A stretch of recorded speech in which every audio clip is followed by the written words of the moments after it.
चुक चुक हम।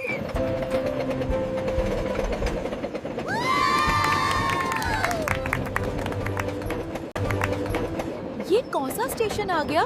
गाड़ी क्यों रुक रही है? हाँ, ये तो हमारा स्टेशन है, हिल स्टेशन।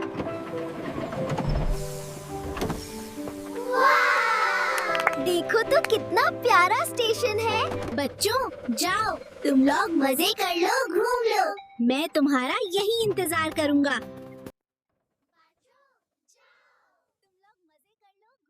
मैं तुम्हारा यही इंतजार करूँगा। आओ चलो।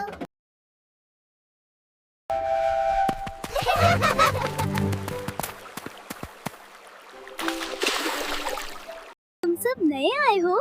मैं इस हिल स्टेशन का गाइड हूँ। वाकई?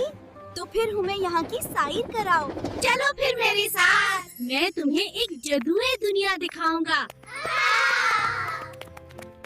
यहाँ हर मुसाफिर अपनी खुशी का राज ढूंढता है। याद रखना, दोस्ती ही सबसे बड़ा जादू है।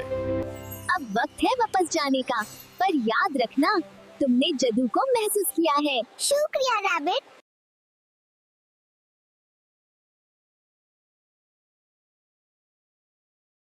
चलो बच्चों, बस अब खत्म हो गया, वापस चलेंगे अब हम। अलविदा दोस्तों। आज तो बहुत मजा आया।